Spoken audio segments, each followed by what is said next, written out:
Hi, and thank you for joining us today to talk about Application Migration Service, also known as MGN. I'm going to pause here for a second and already tell you MGN is short for migration. The question keeps coming up. Application Migration Service, or AMS, is already taken in Amazon. It's Amazon Managed Services, so we are MGN.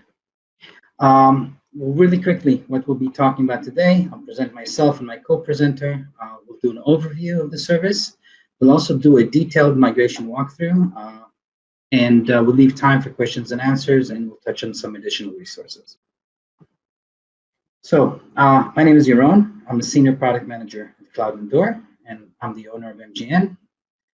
And with us today is also Pritam, who is a senior cloud support engineer with AWS Premium Support, and he's a Cloud Endure and MGN specialist. And for those of you who don't know Cloud Endure, I'll touch on that in a minute. So what is Application Migration Service? It's the primary migration service recommended by AWS for all lift and shift or rehosting migrations into AWS. It's highly automated, so the very little manual work, if at all, that you need to do to get your external server working as an EC2 instance. You can migrate from any source, physical, virtual, cloud-based servers, and you don't have to deal with compatibility issues of making a server that's running on a different type of hardware work on the virtualized hardware, which is EC2 instances. And all this happens without interrupting your source and allowing you to perform cutovers quickly and with certainty that it'll go smoothly. MGN makes migrations simpler, and therefore it makes them less expensive, both in terms of money and in terms of the resources that it takes to migrate your servers and your applications to AWS. And it can be used, as I said, to migrate external servers into AWS, into EC2 instances running in AWS, but you can also use it to migrate between two AWS regions, or even to migrate servers, EC2 instances, from one AWS account to another. And it is also the next generation of Cloud Endure migration. So I know some of you here today know what Cloud Endure migration is, but for those who don't, Cloud Endure was acquired over 2 years ago by AWS. It has a migration and a disaster recovery solution that have been in the market for over 7 years. On the migration end, we've migrated tens of thousands, if not more, servers into AWS. So this is field proven technology. And let's talk a bit about how it works. So you start by installing an agent, the AWS replication agent on your source servers, and this can be done manually or unattended if you're doing mass migrations. Your servers are replicated into AWS. What that means is that our agent reads every block and every disk that you chose to replicate and replicates it into AWS. And I'll talk a little bit later, and Pritam will also touch on this on our architecture and how it works. So and now I'm just doing a quick walkthrough. Once we've finished copying that the initial data, what we call the initial sync phase, you can start testing how your servers run as EC2 instances. So you use the MGN console to launch your servers as EC2 instances. While this happens, your source is uninterrupted, the data replication process itself is uninterrupted, and you know what a meaningful test is for you. So we launch them as EC2 instances, and you check that they do what they need to do, so you're sure that when you do this again for cutover, the cutover is going to go smoothly. And then again, when you're ready for cutover, you simply repeat that launch process for cutover purposes, make sure that everything again works, but you know that it's going to because you've already tested it, and you can do unlimited tests and non-disruptive. And within minutes, your server is running. And then you can perform the actual cutover of directing traffic to your new servers. MGN is based on field-proven technological pillars of Cloud Endure, as I mentioned. First of all is the continuous block level data replication that ensures that the differences between the source and the target are very small. They can be sub-second, but to be conservative, let's call them seconds. It also knows how to continue. So we're dealing about replication over the internet, most typically, even though you can replicate without access to the public internet. So it knows how to resume from where it left off without any user intervention. It uses low-cost EC2 and EBS. So while you're replicating, you're not paying for that full server running on AWS. You're only paying for a low-cost replication server, that's the EC2, and low-cost EBS volumes. So for every disk you have at the source, there's a disk on AWS, but one replication server can deal with a replication of multiple source server. So this stage of the process is very low cost. And you only launch your actual first servers when you want to test or when you want to actually cut over. And you can have a lot of control over how the replication works through replication settings, which I won't dive into because I know Pritam will touch on this during his section of our talk today. The second pillar is the orchestration. I've already mentioned how we launch replication servers in order to facilitate the data replication. So we do this automatically, and we also terminate them as needed. As I said, every replication server can support multiple source servers. So as you add more and as you finish cutting them over, we will add and remove replication servers as needed. And the same thing goes for when you launch an actual instance, whether for testing or for actual cutover purposes. We orchestrate all of that, and you don't need to do any of that manually. You don't need to go into the EC2 console or anything. And the third pillar is the conversion. This is really the magic sauce of the cloud Endure technology, how we can take a server which is running on a physical server or any sort of virtualized hardware and make it work on as an EC2 instance. The next thing I'll touch on is where we fit into the migration journey. So we know migrations can take a long time. They can take from weeks to years, depending on what your needs are, how many servers you're migrating, what the technology and the architecture is, and if you have compelling events such as data center exposure, that's often the driving factor. And often there are things that constrain the migration, such as regulatory issues or other constraints. So typically customers go through an assessment phase to figure out what do they have and what is it that they actually want to move, because customers don't always move everything to the cloud. The next stage is readiness and planning, making sure the servers that are going to be moved to the cloud are ready, if they need to be updated anyway, or etc. And also planning the migration, especially if you're migrating a large number of servers, you're probably not moving them all at once, and there are other planning actions. Then there's the execution, which is what we do. And then there's operation and optimization after the servers are already on AWS. And again, the big advantage of using lift and shift or rehosting is you get your servers working quickly without any hassle on the cloud. And then from there, you go on and you optimize. So MGN helps you execute the migration quickly and successfully. MGN came out in GA on April 7th. That's 2021. And we're now available in 3 US regions, 3 Europe regions, and 3 regions in the Asia Pacific. We know from experience with Cloud Endure that this covers most of the needs for migrations, but if you don't see the region you want to migrate into appear on this list, worry not. We are hard at work at adding all the other regions. We're committed to being available in all AWS regions. And I'm going to now go and do a very quick demo, just touch on a couple of points that have to do with making the best use of the user interface. And after I'm done with that, I'm going to hand it over to Pritam to do a full walkthrough of a migration. So here we're seeing what we call the server list view in the MGN console. We're seeing here a list of servers. I'm using mock data here. So if you're seeing the word preview or you're seeing any information that seems nonsensical, don't worry about it. The motivation of using mock data is for me to be able to show you some of the deep states of the UI and really touch on some things that if I didn't point them out to you, might take you a while to learn. So generally speaking, even though we're looking at a table and it's a list view, this is basically designed to work as a dashboard. When you're looking at your servers, what you do is you look at this column. If there's nothing in this column, nothing requires your attention. So you can just scan with your eyes. And these notes, which are color-coded, and there's only 3 of them, with time, you very quickly learn what they mean. You don't even need to read the words that are in there, but we'll stop. Let's stop it about this one, okay? So this server, what would normally appear here, by the way, is the host name of the server. So it'll be very obvious to you which server you're dealing with. So it says that it's stalled. Stalled means the data is no longer flowing, and that this requires user intervention. Without user intervention, this will not be fixed. This is not one of those cases where there was a network hiccup and we can recover from it on our own. Often, very common use case is when one person set up the replication and someone else who's responsible for the network shut down the ports that need to be opened, for instance. But you want to now find out, once you run into an item that requires attention, each row becomes a mini dashboard for that server. So you know the host name, you know that it's stalled, meaning data replication is not moving. You see that it's not ready. This is part of the migration lifecycle that I'll touch on in a minute. So you'll know what not ready means, right?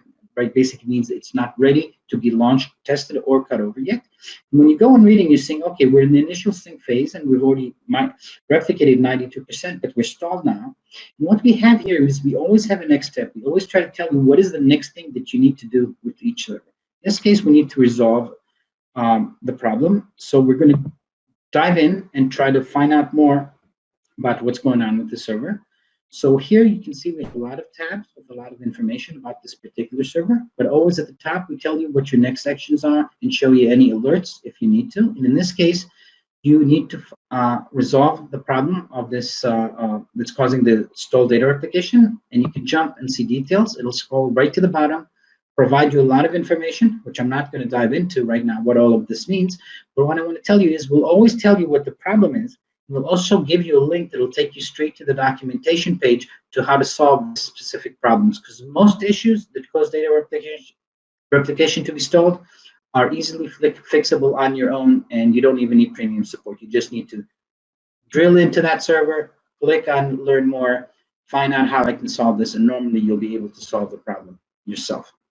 I'm going to go back to the list view now, and I'm going to show maybe just one or two more things. As I said, I'm going to look now for a server that's in a state where it's testing.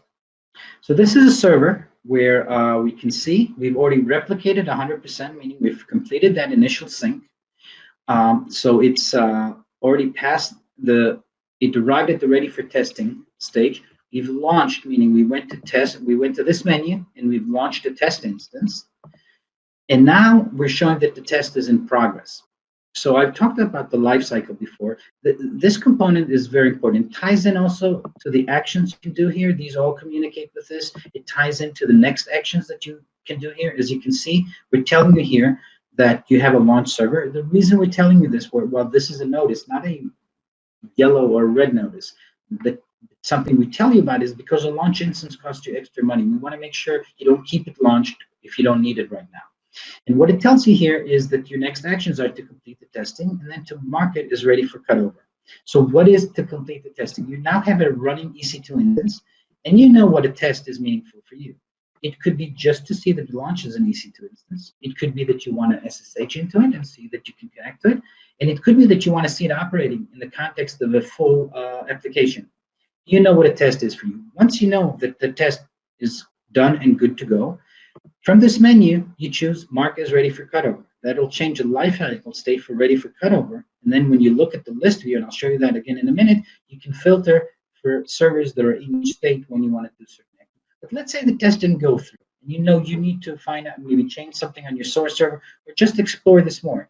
You can revert it back to the ready for testing stage. And the same thing goes with the cutover stage. I'll also show you that while you're testing, basically, what we did is when you started the test, again, when you went here and you did launch test instance, we launched an EC2 instance that matches your source server. And you want to know what's happening with that launch. So you need to go to the EC2 console. We show you right here. We show you that it's launched. We also show you if it achieved the first boot, meaning if it ever achieved 2 of 2. So on some servers, especially Windows servers, that takes a little longer than just simply launching them. So we track that and we show that to you here, so you don't have to keep going to the EC2 console. But if you want to, we provide you a link to go right in there. When you launch, this is a process that takes time and go through multiple steps. I talked about the conversion before. So we use asynchronous jobs to do that. So you can link right to the job from here. That'll take you to this section, which is called launch history. I won't do a deep dive on that right now in this talk. I want to leave plenty of time for the actual walkthrough. And mostly I want to show you that you can see a lot of information here. I've talked about the replication settings before. So here you can see what all the settings are. You can see there are quite a lot of them. You can also see that you can edit them. In this case, we're editing them for a single server, but you can also edit them for multiple servers at the same time. I'll just maybe finish this demo by going to the source servers and showing that this search bar here that appears in many of the new AWS consoles is very powerful, and it's very powerful here in particular. First of all, when you open it, it already shows you what you can filter by. But if you just want to see, let's look for the word test, okay? So we see, in this case, we have a lot of host names with the name test in them, but we can look for the servers who are ready for testing. And now I'm seeing all the servers that are ready for testing. And the same way, you can very easily filter your list anything you want. You can, of course, also sort this list by this. And I'll make a note that when you sort it by migration lifecycle, we're not sorting this alphabetically. We're sorting this according to the same order that you saw in that lifecycle component that we showed you before, going from not ready to ready for testing, test in progress, ready for cutover, cutover in progress, and then eventually cutover. And eventually you can also cause this server to not be shown here anymore. Because if the cutover happened a couple months ago and you're working on, your wave 2 or 3, your wave number 10, you probably don't want to keep seeing the server. But even when you do that, there's still a way to get and see your history. I'll just quickly mention we have also this yellow alert, which here it says lagging. Yellow basically means user intervention may be required. Lag means that the current state of the source server is more than those sub-second or few seconds that we said between that and the state in AWS. So we recognize that and we show you that. And then we tell you that this is a problem that may resolve itself, but also it may not, and you might want to explore that. And I think this is where I'll end my demo today, and we'll move on to the walkthrough. Thank you, Yaron. So let's get started with the demo here. First things first. So the first step is ensuring MGN is initialized in the region that you're planning to migrate. So if you are not sure whether the service is initialized, you can simply go to the service itself in the particular, select the region that you want to basically migrate the service to. Once you come here on the home page, you can click Get Started, and that should actually tell you whether you have the service initialized in that region or not. So in this particular region, I have the service initialized. So like for example, if I select another region here, let's say Singapore. Okay, so as you can see, I was redirected to set up application migration service. So that indicates that this application migration service is not initialized in Singapore region. So first things first is you would select the create replication settings template. Once you say create template, this automatically initiates creating the required IAM role for data replication and for the service to actually migrate your on-premise virtual machines or servers to AWS in form of EC2 instances. Now I'll jump back to Ohio region for this demo. Now let's get started with IAM credentials, because the first thing in order to get the, as you mentioned, the first step is installing the agent on the source machine. For that, we need to create an IAM user, which will provide with the required permissions to add the source machine or the source server to the AWS console, and from there complete the life cycle. So first things first, we'll go to the IAM console, select add user. Now you can provide a username of your choice. In this case, I'm just providing MGN demo. I'm going to select programmatic access because everything will be done through command line here. You can click next. You can add to a specific group. I'm going to just attach a policy directly since I have the service enabled, so I do have the roles created. So I'm going to attach an existing policy. So the policy that I'm attaching right now for this demo is the full access policy. I'm just going to select that. Go to tags. If you would like to add some tags for this particular user, you can go ahead. I'm going to skip that step and just going to quickly review what I have and say create.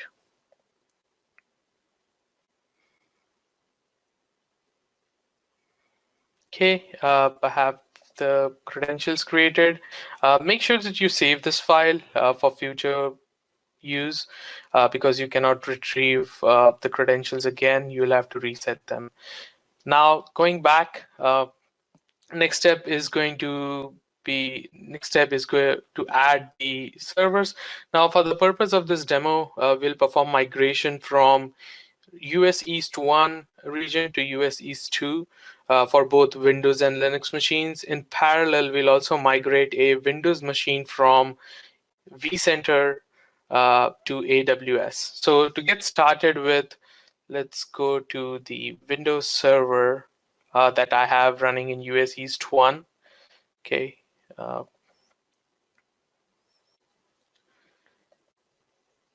Open PowerShell. Run as administrator.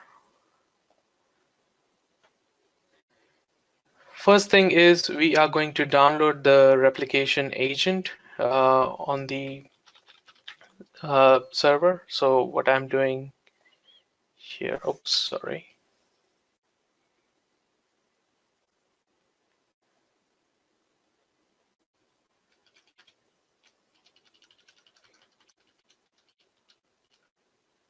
Okay, so in this scenario, I'm using an invoke web request PowerShell command to download the installer.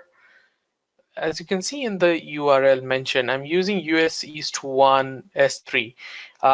So the idea is whichever region is closest to your source server, use that to download the installer so it's faster.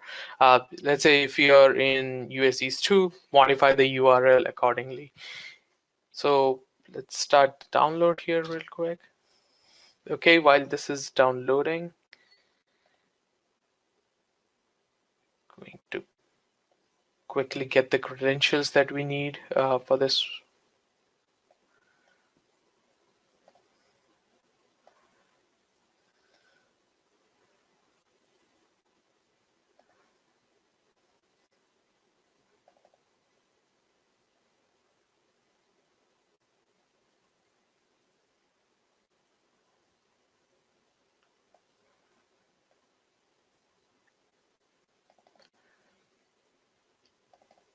Okay, we have the installer downloaded.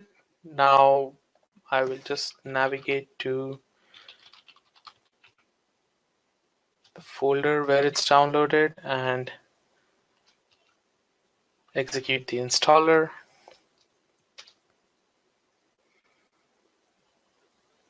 Okay, so the region name is going to be your destination region. In this scenario, I'm migrating to US East 2.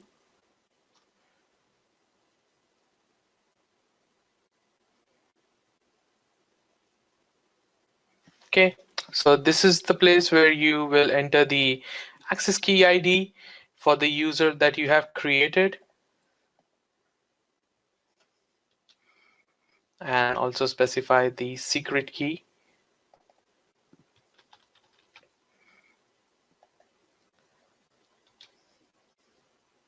Okay, so first thing after you enter the secret key is it's going to verify if the server has a minimum 2 GB free space that is required.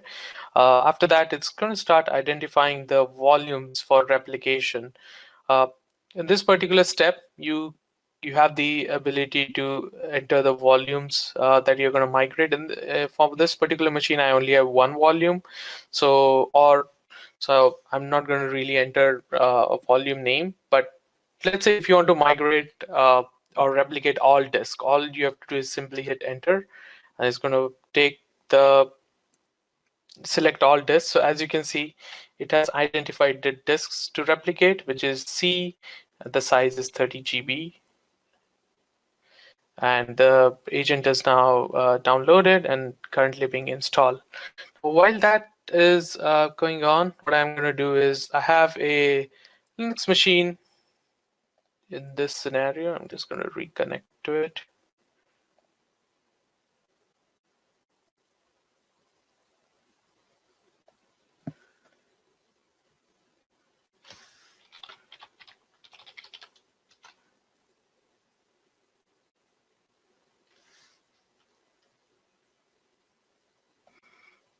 Okay, sorry about that. So I have the Linux machine here.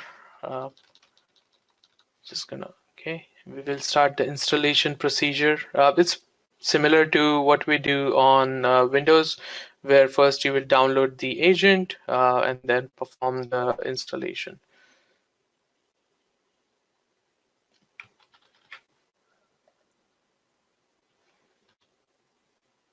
Okay, so the agent is downloaded.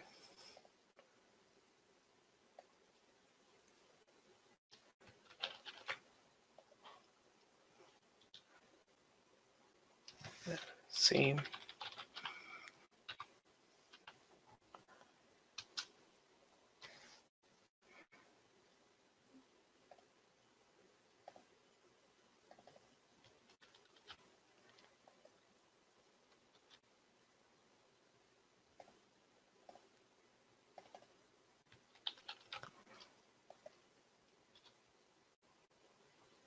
As you can see, it has asked again, what disk would I like to replicate? I'm going to select all. And the downloading of the agent has begun and now installing. Let's jump back to the Windows and see what's the status. In this scenario, after installing the agent, the source server was added to the MGN console, and this is the server ID. In case you need to track it, note it, you necessarily don't have to keep a record. This information is visible in the MGN console. After this, you can just hit enter, and this window will be, you'll go back to the command prompt. Now let's jump to the console. So as you can see in this scenario, our Windows machine is added, and we'll click on it real quick. Currently, the replication initiation steps have begun. So first thing is it's going to create the security groups required, launch the replication server, boot the replication server, authenticate it, download the required replication software, create staging disk. Now, what this means is, based on your source machine, source server, it's going to create EBS volumes in your staging area identical. So for the purpose of block level replication, attach them to the replication server, pair the replication server and the replication agent. What this means is your source server is going to get paired with replication server, and they are going to source server is then going to start transferring data. Once the connection is finished, the pairing is finished, the data transfer begins. Now, while this process is going on, we will jump to the vCenter environment and perform a quick installation. Okay. So I'm doing on a 2019 Windows box here. Okay. Let's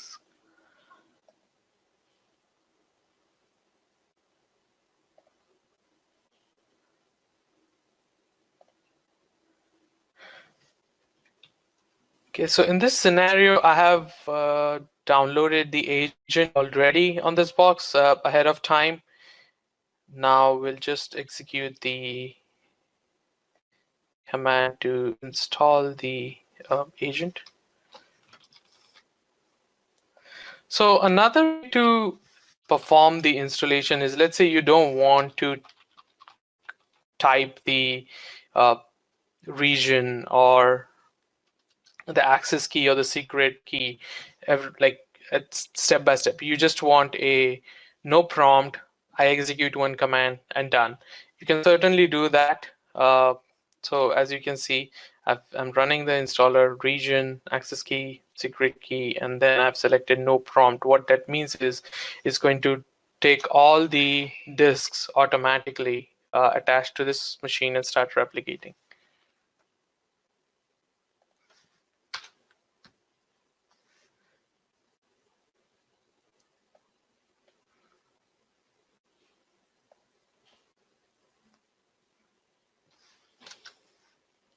Okay, there you go.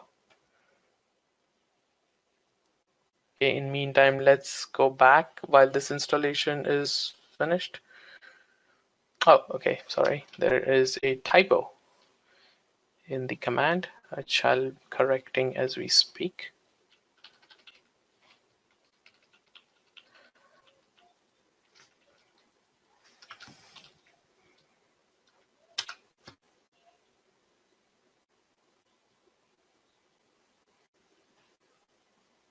I'll just wait. Okay, there you go. Now it's working. Okay, let's go back and check the status. Let me reload the page. The session has expired.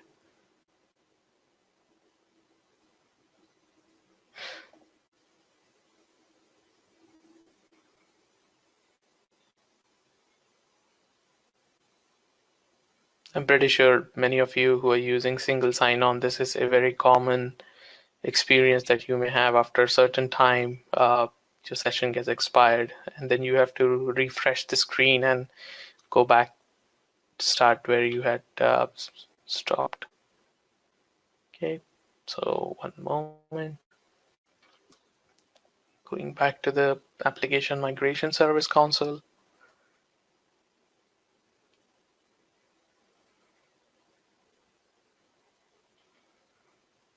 Okay, as you can see, I have the Windows and the Linux servers in here. Okay, so the replication is started. It provides you with a how much time is left. Again, this is an approximate time. Everything depends on the network between the source and the destination region. So make sure to check. Same with Linux. It has completed. It has 11 minutes, of course, because the disk size is very small, 8 gigs. So it's pretty fast. Okay. Still creating the disk, so I'll wait for that. Now, in meantime, while we are waiting for the replication to finish, I just wanted to go over the architecture for the service real quick. So this is a network or a architecture diagram that you will find in our public documentation for MGN. Now I've just basically took this and doing it in an edit mode so we can have dive deep into it. So let's start with this, what this diagram means. So on the left side, we have our corporate data center. So that could be VMware, or you're doing migration from one AWS region to another, or any other cloud provider. So this is on your left is your data center or source. On your right side, we have the AWS cloud, specifically more your AWS region where you're planning to migrate. So as you saw during installation, I had selected US East 2. So this is my US East 2. And this on the left is VMware / US East 1, since I'm doing my migration for 3 servers. So first step is installing the agent, which we did. Now to install the agent, there are three main requirements, or to successfully start replication and installing agent, there are three requirements from a network standpoint. The first is the source machine or source server should be able to talk to the MGN regional endpoint on port 443, TCP port 443. Again, you saw we were downloading the agent installer files through S3. So that means we also need access to S3 on TCP port 443 from the source server. Now, the actual data transfer happens on TCP port 1500. So outbound TCP port 1500 needs to be open to the staging area. Now, what is this staging area? So before setting up MGN, you should create a subnet which will be used by MGN as a staging area for data replicated from your source server to AWS. So if you remember at the start of the demo or the walkthrough, we saw that there, if you have not initialized the service, you're asked to create or set up your replication template. This is where we suggest that you create a subnet for your staging area. Now, you must specify this subnet in the replication settings template, which you can create or modify for your server. As I said, while you can use the existing subnet in your AWS account, the best practice is to create new dedicated subnet for this purpose. So there is no confusion around, okay, which subnet am I using of the existing? If you need to modify something on that subnet, it may end up impacting your migration journey. So to avoid all that, just create a new subnet and associate that to the replication template. Moving forward with the network requirements, as I said, so the replication servers launched by MGN in your staging area subnet need to be able to send data over TCP port 443 to its regional API endpoint and S3. So we're talking about this traffic going from the staging area subnet to the MGN and S3. In addition, the staging area also requires access to EC2 endpoint of the region for the purpose of EC2 resource management. So for example, we're talking about creating snapshots, launching instances, terminating instances, cloning, so cloning various AWS resources, the security groups, so for that purpose. In addition, the source server on which the replication agent is installed need to send data over TCP port 1500 to the replication servers in staging area. As we discussed further, the source servers will also send data to MGN regional API endpoints. For example, you can one of the endpoint could be mgn.useast2 amazonaws.com, just to give you an example. Okay, now we're talking about operational subnets, so this particular portion of the architecture, which you can see is called migrated resources. So when you do a test and cutover of the instances of the servers, these are launched in a subnet that you specify in your EC2 launch template associated with each source server. So those who are familiar with Cloud Endure, you may have seen this in form of blueprints. Those who are not, or those who are new to MGN, or what that means is in EC2 launch templates, you get an option to pick what settings you want for your target machine, a target server, target EC2 instance. So once you migrate the server in AWS, what instance type would you like? What VPC, what subnet, what security groups get associated with that? All these variety of configurations you are able to select. Now, after that, let's discuss more along the lines of IAM roles. Now, MGN is managed with two sets of IAM permissions. One is the IAM credentials of the logged in user, and the second is the use of service linked roles.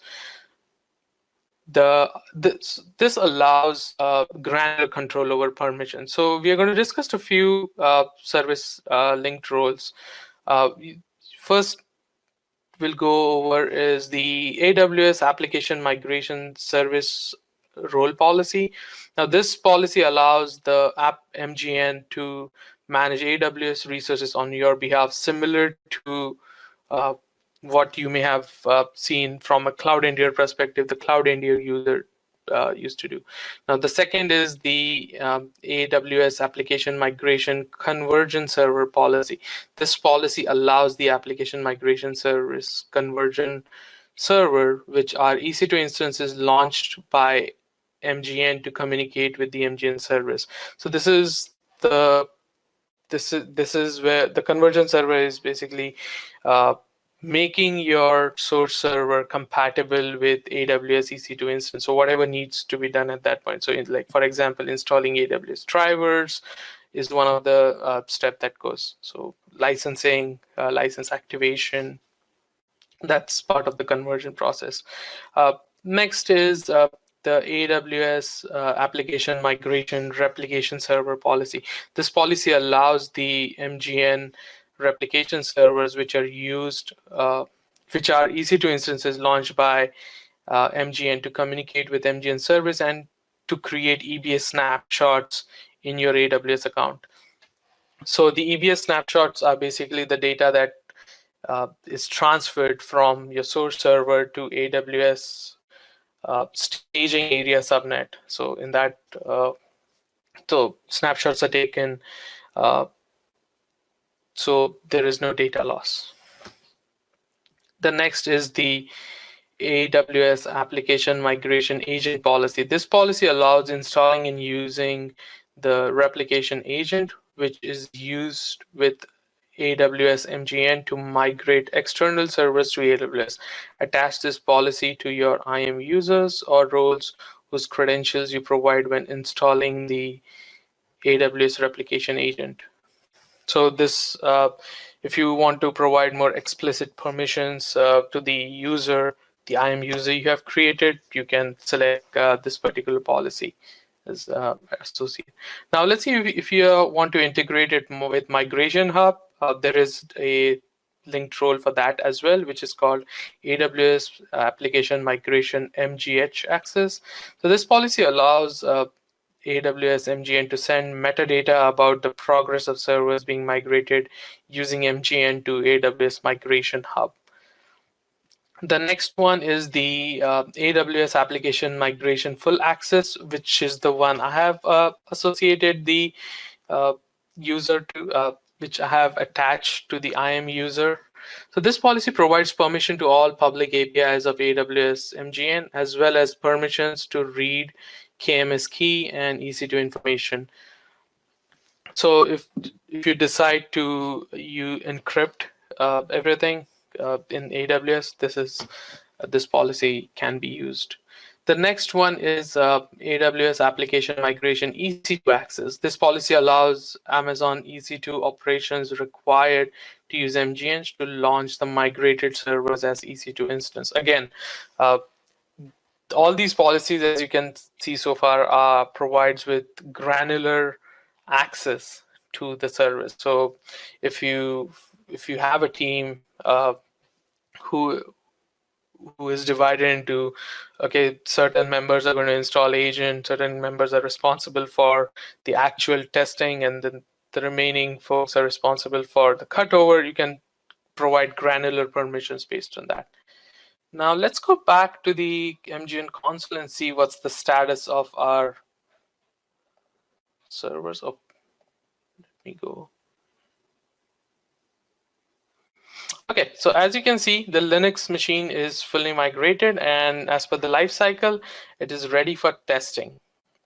The replication progress is 100%. Now let's go ahead and click on launch test instances.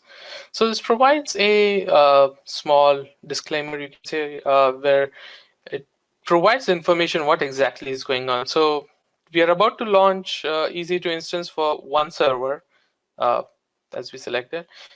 These instances will be launched according to the launch settings that you have configured. Launch instances accrue EC2 charges. As you know, once an EC2 instance is in a running state, it's going to charge, or the billing starts on that.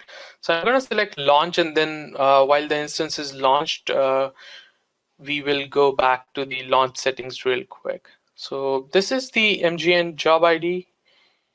I'm just going to open this real quick.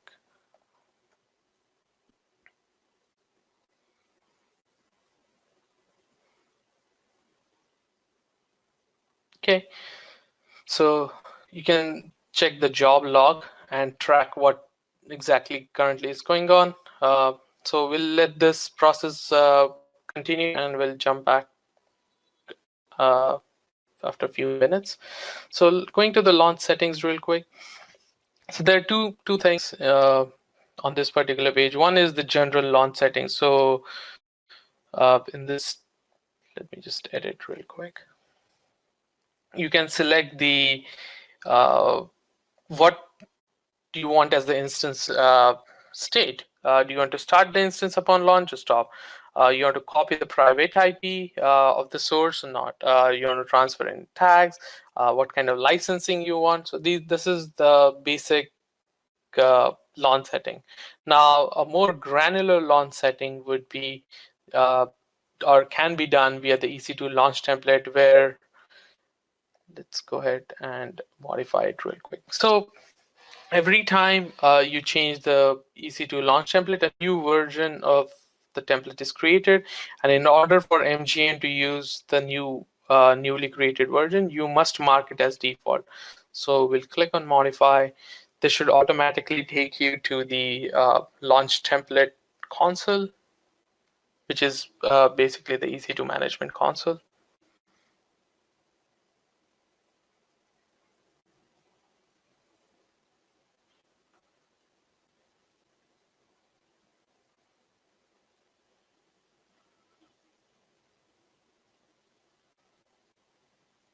Okay, so I'm just going to give it MGN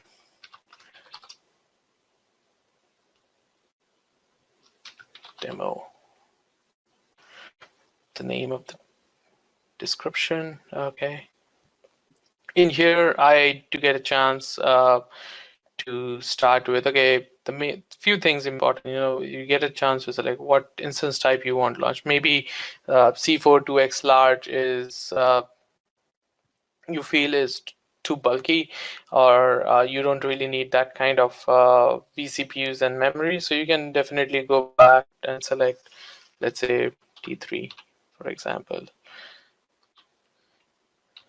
I'll select T3 large. Next is the key pair login. You can select that. VPC, you can go ahead and select the VPC. If you are using EC2 Classic, that's again an option. Volumes, you can edit what kind of volumes you want. The default is IO1. You can select from a list available here, GP2, GP3, whichever suits the needs. Here are the resource tag. Now these are the default tags that get created, specifically the MGN tag. You can see it has the server ID that we saw post installation. The name tag is what I gave to the instance and the volume. So that gets carried over. Next is the network interface configuration. You can go ahead and set up as per your needs. Little more advanced stuff is if you want a IAM policy or IAM role attached. For example, if you're planning to use systems manager for this instance, you can associate policy IAM role to that. The same shutdown behavior, what you want it to be stop, start, hibernate behavior, termination policies. So as you can see, there's a long list. I'm not going to jump into each and every one, but you do get an option to select a variety of configurations for launching and for launching the target instance. I'm going to cancel this for now, but and then we'll go back real quick and see what's the progress. Okay, so as you can see, the task is completed successfully and a test instance is launched. We'll walk through the steps real quick. Once we initiate the job, it takes a latest snapshot from the staging area subnet for the EBS volumes where the data was replicated. Once that is completed, the conversion process starts. Once the conversion process is complete, we initiate the launch of target EC2 instance. Now, I'm going to take this instance ID and check it real quick. Okay. Again, the session timeout. So I'm just going to reload. So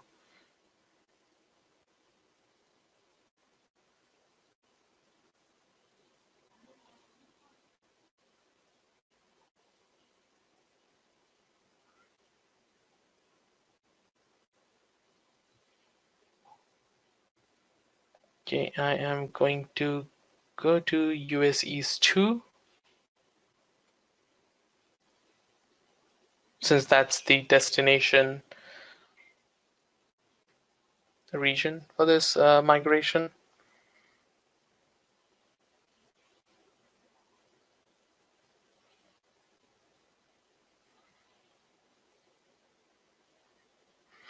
Okay, as you can see here, this is my target machine. Now we can confirm real quick. Okay, so the instance ID is ending in 80F5. 80F5, and you can see the status checks is 2 of 2, meaning it was a successful target launch. Now going back here, now that at this time you can go ahead and perform the required tests that you need to perform on your destination or your test launch. From here, as you can see, test in progress. So this is time to go ahead and test. Now, I don't really have anything to test. I just wanted to make sure that it passes status checks. Now, next thing is I will be marking the server for cutover. I made sure everything is good. Next step, mark for cutover. It gives you again a little disclaimer here that test instances continue to accrue EC2 charges until terminated. So it is recommended, if you have completed the required test, go ahead and let MGN take care of terminating those instances and volumes associated with that.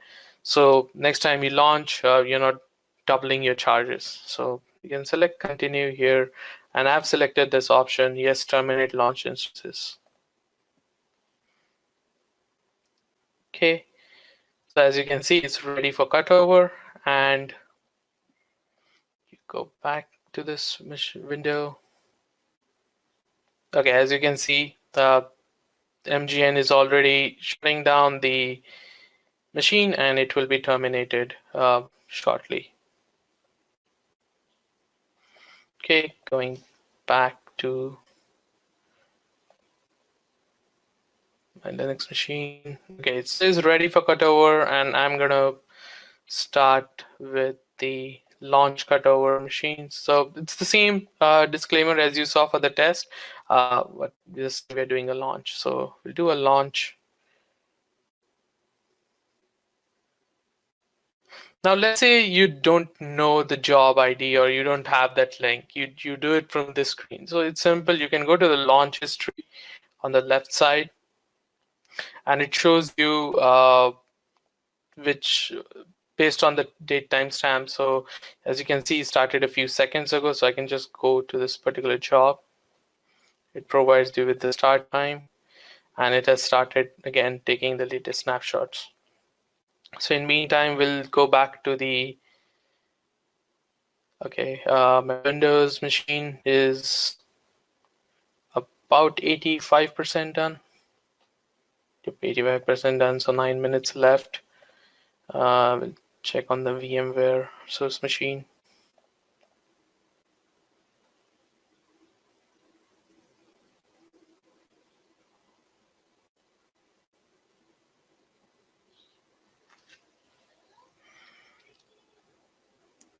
Okay, it is almost done. As you can see, it's creating first launchable snapshot. What this means is data is replicated and a final snapshot is being created so that you can use the snapshot to launch a target machine for test or cutover. As you can see, so you can ignore these details particularly because I was previously testing this in my lab with various machines. So this machine was one of them where I was doing few migration tests. So, and later I stopped the migration, reinstalled the agent just now for the demo. So it basically keeps the history of the last test. Okay, we will go back to the. Did we select the? I'll just open launch history in another tab so it's easy. Okay, as you can see, snapshot is finished. The conversion has started. Go back. I just want to make sure that we have at least one Windows machine we can test out. So I'm going to monitor it. So okay, this is about 93% done. Both are in the phase of initial replication or initial sync. Meantime, we will see the conversion has started. Okay.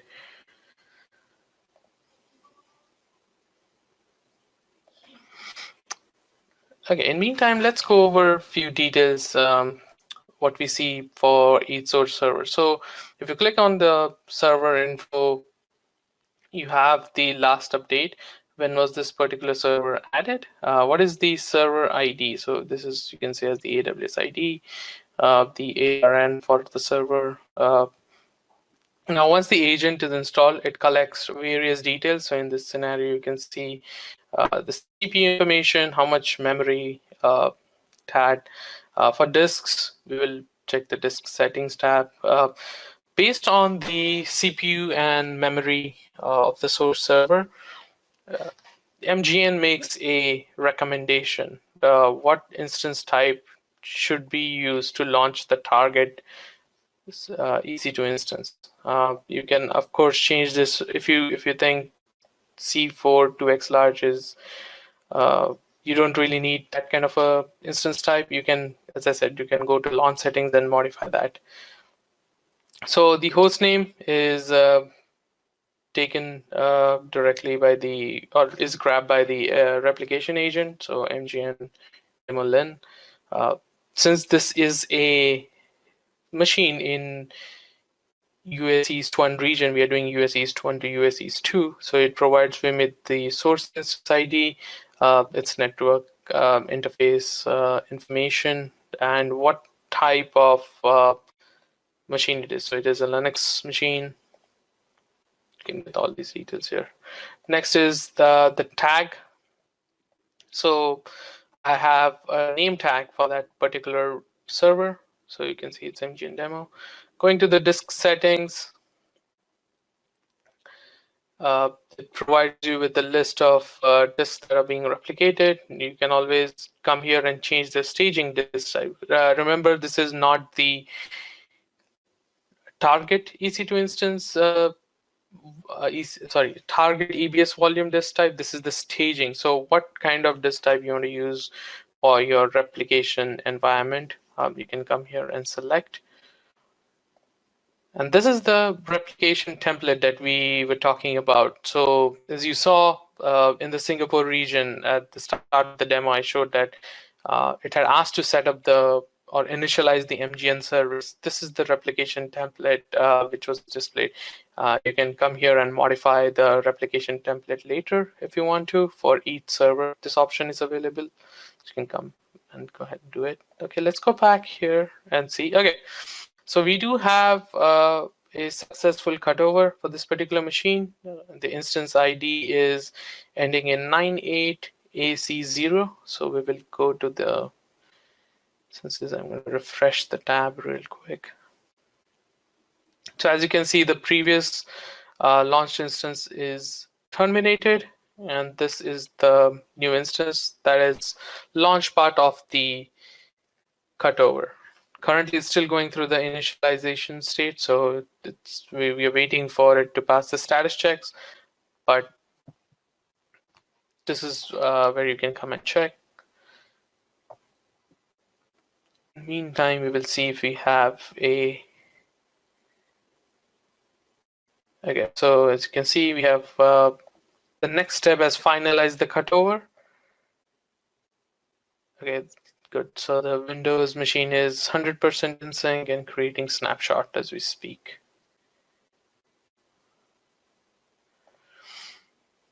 I want to just quickly check. Okay, so there you go. It is showing 2 of 2 status checks, indicating everything is healthy from a server standpoint.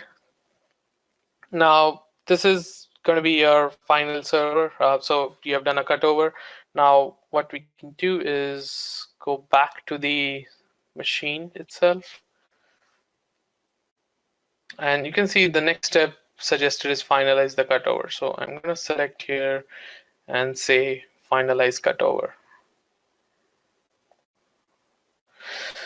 So this is again a disclaimer where it says the action cannot be reversed. This will cause all the replicated data to be discarded and all AWS resources used for data replication to be terminated. What this means is you have done the cutover, you have this server in AWS in form of an EC2 instance. You don't really need to the data transfer anymore. Everything is good, and you are finalizing the cutover. So once you click that, the replicated data is going to get deleted. So as you can see, the data replication status changed to disconnected, and the cutover shows complete. The next step is to mark it as archived. So you don't have a lot of servers here. Let's say you have like 100 servers here, and you really don't want to keep sorting, okay, which servers I've already completed, which are remaining. So you can simply come here and mark it as archive. Sorry, go here and mark as archived.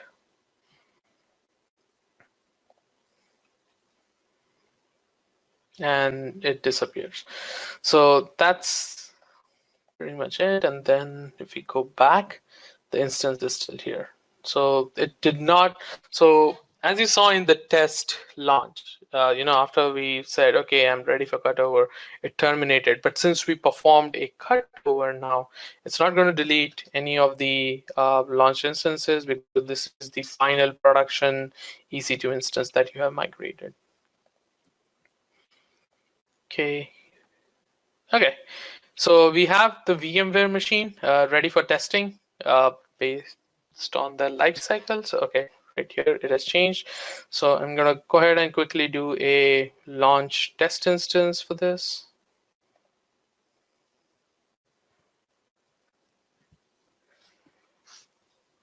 As Euron mentioned earlier, sometimes Windows machine may take some time because it has to go through additional configuration. Okay, I will go to the launch history and check the MGN job. Okay, as you can see, it has started taking the snapshots.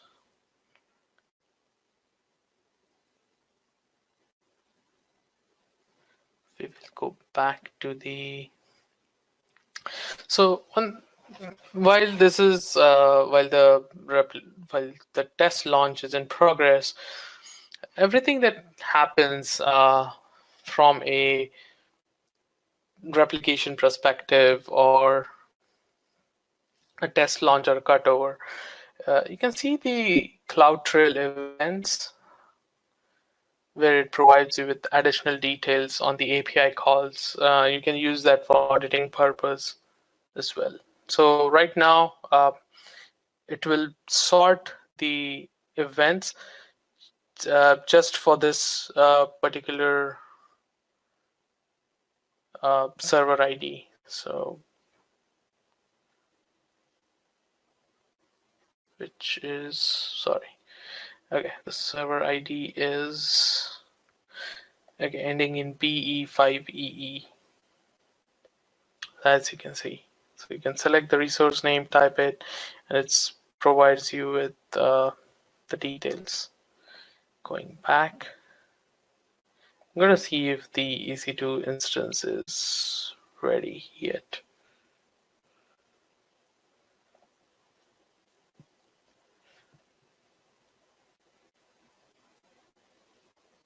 It's creating a first launchable snapshot.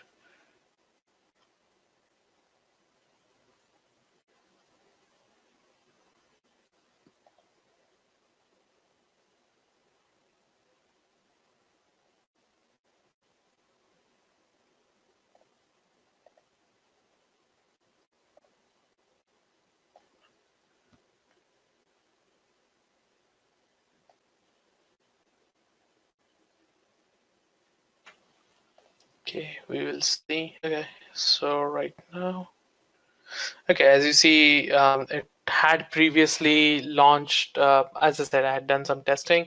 So it tried to clean up, and the cleanup failed because I had manually deleted it, part of some test that I was performing. So it has moved on and currently doing the conversion for the EC2 for the VMware VM.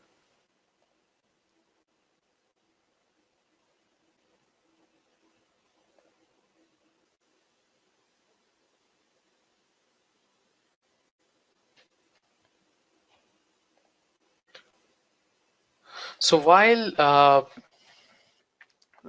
we are waiting for the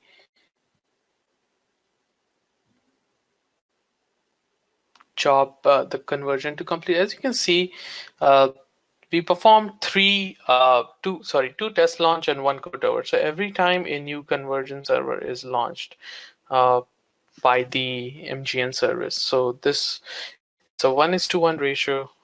As you can see, there is a replication server running. So going back to the architecture diagram, we're talking about the staging area subnet here. So we have the replication servers and the conversion servers being launched. So you can come here and check that.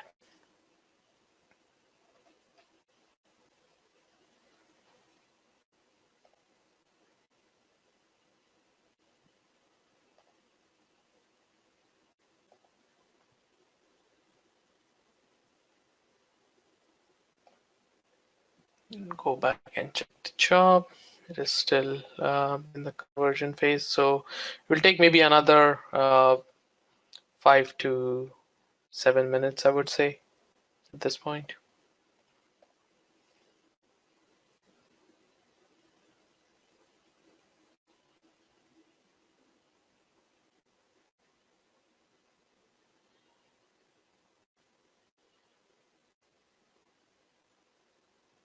It also shows you how much time is, how much replication time is elapsed so far. Because as Ziron mentioned, the 90 days or the 2-1, the time that you can use the service free of charge is 90 days. So you have every minute is calculated how much replication time. So once it hits that 90-day converted into minutes, after that you will be charged for the replication. Okay, we're still waiting for the conversion. Also, let's take a look at, in meantime, if you go to volumes,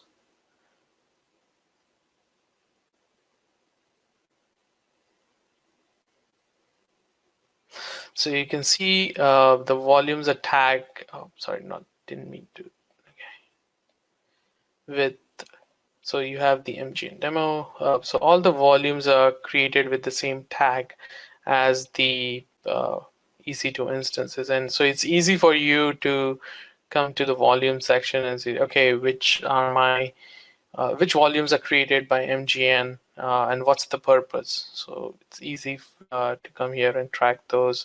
Same goes with snapshots as well. Right here, it shows you, sorry, not this, it shows you that application migration service has created the snapshot. So it's easy for you to track that.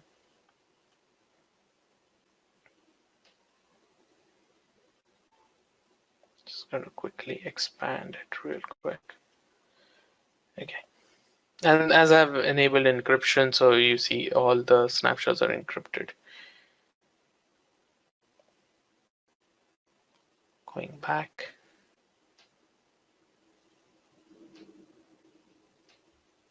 Okay, snapshot is still being created.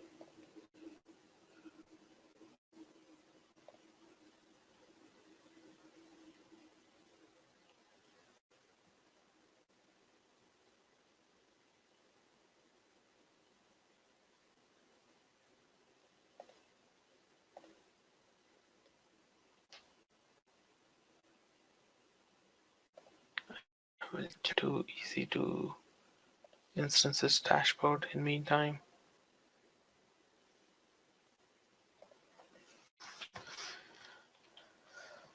Filter it by MGN. So, okay, as you can see, the source, the conversion server is stopped. So most likely the conversion is finished. So we'll wait for the, oh, sorry, not the replication, the conversion. So let's go back to the, okay. So as you can see, the conversion has ended, and this was the conversion server ID, so 9A. I'm sorry. So right here, you can even track it this way, which server is, which conversion instance was used for target launch. So it is currently in a stop state, so meaning conversion has finished. So now we are waiting for the target instance to be launched, and it is already terminated. So right here, you can see a new machine being created. And if you check the name, so it is JNEV. If I go back, so that is my VMware VM. So conversion is ended. We'll just wait for the replication job to, okay, it shows completed status.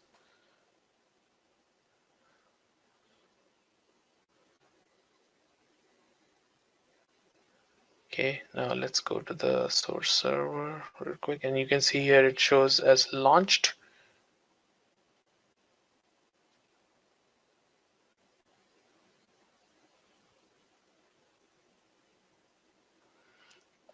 We'll go back to the instance and let's refresh this.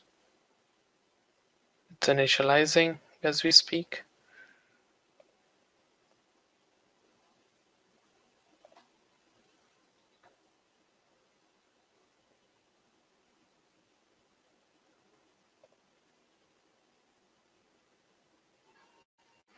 Okay, we'll see if we can connect to it real quick. Actually, not yet, since we don't have the IP. That means it's still being initialized. So let's wait for a couple of minutes. So one thing we can do is quickly check the status. What's the instance doing? And getting the instance screenshot. Refresh it. Okay. I think it's still being processed.